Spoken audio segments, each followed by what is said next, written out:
আপনাদের নিয়ে যাব এখন আন্দামানের রোজ আইল্যান্ডে। রোজ আইল্যান্ডে প্রথম ব্রিটিশরা এসেছিল। এখানে তারা প্রায় আজ থেকে 300 বছর আগে তাদের এখানে ঘাঁটি গেড়েছিল। এখানে এখনও প্রচুর হরিণ আছে। ব্রিটিশদের পুরনো যেখানে সেনারা থাকতো তার ধ্বংসাবশেষও আছে। এখানে প্রধানমন্ত্রী এসে এই দ্বীপের নতুন নাম দিয়েছে নেতাজি সুভাষচন্দ্র বোস দ্বীপ। আমাদের পোর্ট ব্লেয়ার থেকে ছোট নৌকোতে করে আমরা রোজ আইল্যান্ডে যেতে পারি।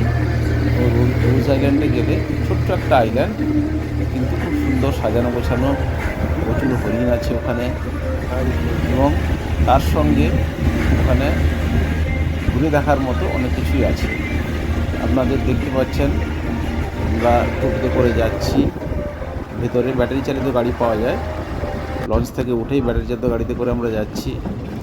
এখানে অনেক সময় বন্যা বিধ্বস্ত হয়ে ভেঙে টেঙে গেছে, কিন্তু এখনও সারি সারি গাছপালা কিছু আছে।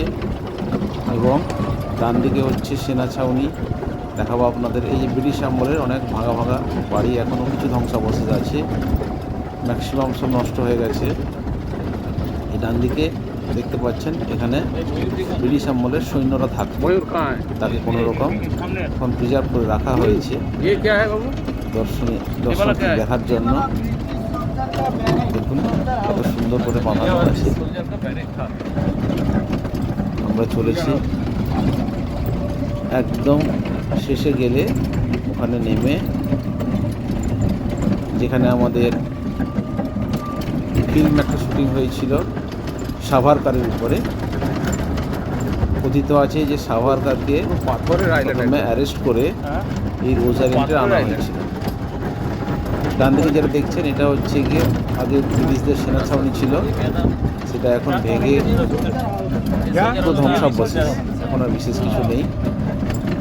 আপনারা যদি এবার আমরা এই পোস্টের দিকে যাচ্ছি, আস্তে আস্তে আমরা এগোচ্ছি। এইখান থেকে নেমে সিঁড়ি দিয়ে অনেকটা নিচে নামতে হয়। নামার পরে नीचे लाइट हाउस से अच्छा व्यू पॉइंट है, देख के आ जाए। गाड़ी का नंबर है 4, रिटर्न टाइम कोई भी गाड़ी लेके जाए। कहाँ से? उधर से लाइट हाउस का व्यू है।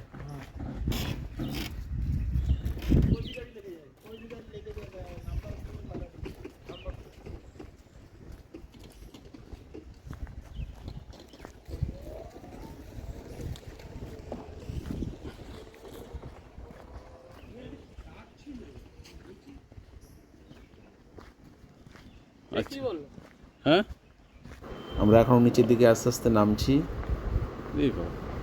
আপনাদের নিয়ে যাচ্ছি সেখানে। View point, light house view point. এই নিচে নামতে হবে নাকি আবার? এই মরেছে রে, নিচে নামাটাই খুব ভালো, উপরে উঠে ওটার সময় কষ্টটা হবে। হ্যাঁ, কষ্টটা হবে, বয়স হল না।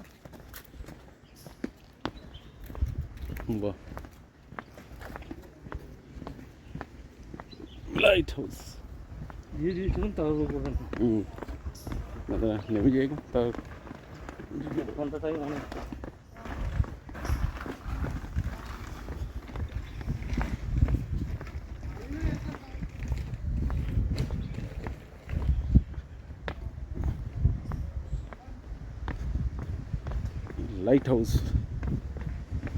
লাইট হাউসের রাস্তা এটা।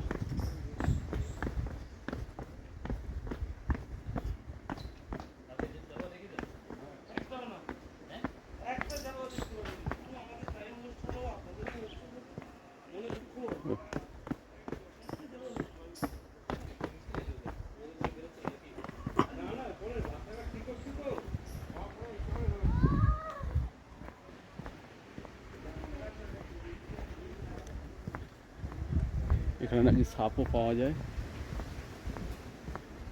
ওই চোখে কিছুই পড়ছে না। লাইট হাউসে দিয়ে যাচ্ছি এখন, নিচে নামতে হবে।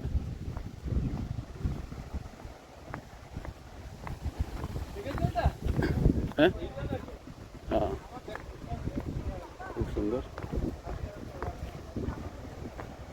সব ব্রিটিশদের তৈরি করা ছিল। এবার দেখতে পাচ্ছেন সেই জায়গাটা যেখানে সাভারকারকে অ্যারেস্ট করে নিয়ে আসা হয়েছিল। প্রথমে এখানেই নিয়ে আসা হয়েছিল জাহাজে, প্রথমে রোজ আইল্যান্ডে আনা হয়েছিল, তারপর এখান থেকে তাকে নিয়ে যাওয়া হয়েছিল সেলুলার জেলে।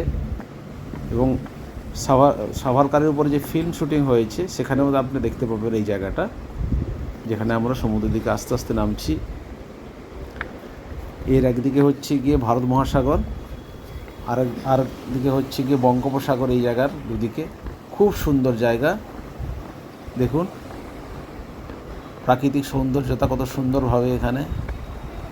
আস্তে আস্তে আস্তে আস্তে আমরা নামছি, নেমে দেখুন শুধু সমুদ্র আর সমুদ্র। এর আগে এবার আমাদের ঝড় এসছে, আন্দামানের সারাক্ষণই ঝড় লেগেই থাকে, অনেকটা জায়গা ভেঙে গেছে, কিন্তু এখনও এই জায়গাটাকে ধরে রাখা হয়েছে। মাঝখানে প্রধানমন্ত্রী এসেছিলেন এখানটায়।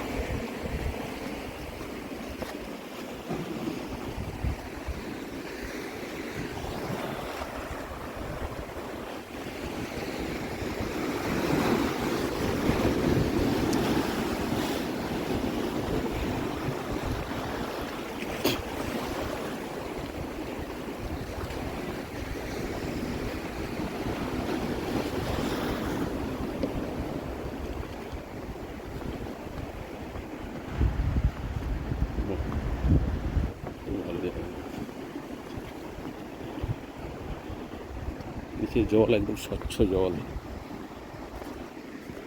স্বচ্ছ জল একদম।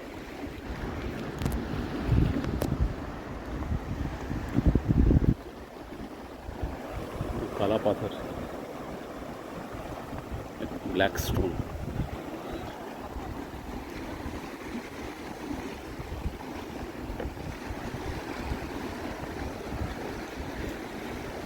এই আমরা একদম এন্ড পয়েন্টে চলে এলাম এবং একদম সমুদ্রের ভেতরে।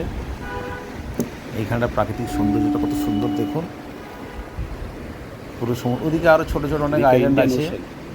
আন্দামানে তো বলে নাকি 1,500 মতো আইল্যান্ড আছে, বঙ্গোপসাগর ছিল ওটা। ছোটো ছোটো অনেক আইল্যান্ড আছে। কিন্তু এই রোজ আইল্যান্ডে সবচেয়ে অবাক ব্যাপার হচ্ছে, আজ থেকে 300 বছর আগে ব্রিটিশরা এখানে এসেছিল। তখন পুরো সাপে ভর্তি ছিল এই ছোট্ট আইল্যান্ডটা। এখানটাই প্রথমে ওরা ওঠে, এখান থেকেই তারপরে আস্তে আস্তে এগোতে থাকে ওরা, আমাদের একদম ভূখণ্ডেই চলে আসে। ধন্যবাদ। এরকম আরও অনেক কিছু পোস্ট করব, যদি ভালো লাগে সাবস্ক্রাইব করবেন এবং শেয়ার করবেন।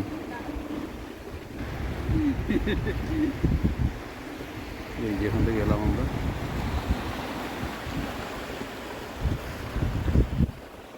সামনে একটাই রোজ আইল্যান্ড,